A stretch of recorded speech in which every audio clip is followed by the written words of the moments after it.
નમસ્કાર દર્શક મિત્રો, સંદેશના ડિજિટલ પ્લેટફોર્મમાં હું સુભાષ તમારું સ્વાગત કરું છું. મિત્રો, હવામાન વિભાગ તરફથી મળતી માહિતી મુજબ એક સાથે ચાર વરસાદી સિસ્ટમ સક્રિય હોવાને કારણે રાજ્યના મોટા ભાગના જિલ્લાઓમાં વરસાદ થવાની શક્યતા છે અને કયા કયા જિલ્લાઓમાં વરસાદ ખાબકી શકે છે એ સમજવાનો પ્રયત્ન કરીએ. તો હવામાન વિભાગ તરફથી આજે ચિત્રો સ્પષ્ટ કરવામાં આવે છે. આજે ગુજરાતનો નકશો છે, એમાં તમે જોઈ શકો છો કે અત્યારે 3 પ્રકારના એલર્ટ દેખાઈ રહ્યા છે. ગ્રીન એલર્ટ છે, યલો એલર્ટ છે અને ઓરેન્જ એલર્ટ છે. સૌથી પહેલાં આપણે ગ્રીન એલર્ટની વાત કરીએ, મતલબ કે કયા કયા જિલ્લામાં આજના દિવસે વરસાદ કદાચ ન થઈ શકે, એટલે કે વરસાદ થવાની કોઈ શક્યતાઓ નથી અથવા તો ખૂબ જ ઓછી છે એની વાત કરીએ. તો સૌથી પહેલાં તો વાત કરીએ કચ્છ જિલ્લો આખો જે છે ત્યાં ગ્રીન એલર્ટ આપવામાં આવ્યું છે. આમે જ્યારથી વરસાદની શરૂઆત થઈ છે, ગુજરાતમાં જ્યારથી વરસાદની શરૂઆત થઈ છે ત્યાંથી લઈને કચ્છ જિલ્લામાં જે છે મેઘરાજા મહેરબાન ઓછા થયા છે. અને ત્યાંથી આપણે આગળ જઈએ તો ઉત્તર ગુજરાતના અમુક જિલ્લાઓ જે છે ત્યાં ગ્રીન એલર્ટ આપવામાં આવ્યું છે. વાત કરીએ બનાસકાંઠાની, ત્યારબાદ પાટણની અને મહેસાણાની. તો ઉત્તર ગુજરાતના 3 જિલ્લાઓમાં પણ ગ્રીન એલર્ટ છે. અને એની સાથે સાથે સૌરાષ્ટ્રની વાત કરીએ તો દરિયાકાંઠાના જેટલા જિલ્લાઓ છે તેના અમુક જિલ્લાઓમાં હવામાન વિભાગ તરફથી ગ્રીન એલર્ટ આપવામાં આવ્યું છે. શરૂઆત કરીએ મોરબીમાં, ત્યારબાદ જામનગરમાં, દેવભૂમિ દ્વારકા, પોરબંદર, જૂનાગઢ, ગીર સોમનાથ અને રાજકોટ. કચ્છની સાથે સાથે કચ્છ અને સૌરાષ્ટ્રના વિસ્તારોને સંલગ્ન કરીને સૌરાષ્ટ્રના અડધા ભાગના એટલે કે અડધા વિસ્તાર એવા છે કે ત્યાં ગ્રીન એલર્ટ આપવામાં આવ્યું છે, કે જ્યાં આજના દિવસે એટલે કે 11 ઓગસ્ટ 2026 રાતના 12 વાગ્યા સુધીમાં આ તમામ જિલ્લાઓ એવા છે કે જ્યાં વરસાદ થવાની શક્યતાઓ બિલકુલ ઓછી છે અથવા તો નહીં થઈ શકે, કારણ કે ત્યાં ગ્રીન એલર્ટ આપવામાં આવ્યું છે. હવે કયા કયા જિલ્લાઓમાં યલો એલર્ટ આપવામાં આવ્યું છે એ સમજવાનો પ્રયત્ન કરીએ. તો યલો એલર્ટમાં પણ પરિસ્થિતિ સેમ જ છે. અડધું સૌરાષ્ટ્ર આવી જાય છે, સાથે સાથે મધ્ય ગુજરાત આવી જાય છે અને દક્ષિણ ગુજરાત જે છે એનો તો આખો વિસ્તાર તમે જોઈ શકો છો કે ત્યાં યલો એલર્ટ આપવામાં આવ્યું છે. તો ક્યાં ક્યાં યલો એલર્ટ આપવામાં આવ્યું છે સમજવાનો પ્રયત્ન કરીએ. તો યલો એલર્ટમાં સૌ પ્રથમ તો ઉત્તર ગુજરાતના જે 2 જિલ્લાઓ આવી જાય છે એની પણ વાત કરીએ તો સાબરકાંઠા અને ગાંધીનગર.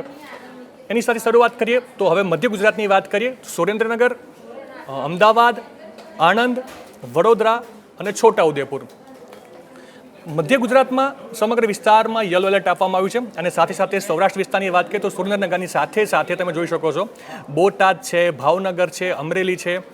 આ તમામ વિસ્તારમાં હવામાન વિભાગ તરફથી યલો એલર્ટ આપવામાં આવ્યું છે, એટલે કે ત્યાં ભારે વરસાદ થઈ શકે છે, વીજળીના કડાકા ભડાકા થઈ શકે છે. હવે વાત કરીએ દક્ષિણ ગુજરાતની, અને એની સાથે સાથે ખેડાથી લઈને વડોદરા, ભરૂચ, સુરત, નવસારી, વલસાડ, આદિવાસી પટ્ટો જેમ કહી શકાય કે આખો આદિવાસી પટ્ટો એટલે કે દક્ષિણ ગુજરાતની વાત કરીએ તો મધ્ય ગુજરાતની સાથે સાથે દક્ષિણ ગુજરાત, એની સાથે સાથે સૌરાષ્ટ્રના અમુક વિસ્તારો અને ઉત્તર ગુજરાતના 2 જિલ્લામાં વરસાદનું જે છે યલો એલર્ટ આપવામાં આવ્યું છે. અને હવે ગુજરાતના કયા જિલ્લામાં ઓરેન્જ એલર્ટ આપવામાં આવ્યું છે કે જ્યાં ભારેથી અતિ ભારે વરસાદ થઈ શકે છે એની વાત કરીએ તો 4 જિલ્લામાં ઓરેન્જ એલર્ટ આપવામાં આવ્યું છે. અને એમાં લઈએ તો અરવલ્લી આવી જાય છે, મહીસાગર આવી જાય છે, પંચમહાલ આવી જાય છે અને દાહોદ.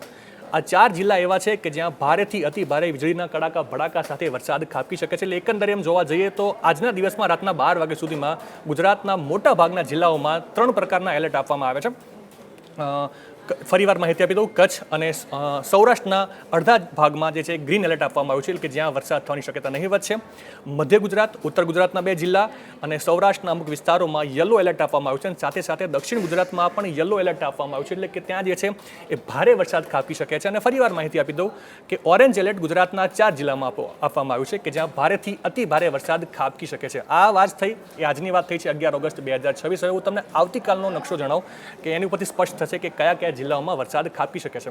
તો 12 ઓગસ્ટ 2026 હવામાન વિભાગ તરફથી જે નકશો જાહેર કરવામાં આવ્યો છે, જે નકશાની માહિતી આપવામાં આવી છે, એમાં 12 ઓગસ્ટના દિવસે 2 જ પ્રકારના એલર્ટ દેખાઈ રહ્યા છે. એક છે ગ્રીન એલર્ટ અને બીજું છે યલો એલર્ટ.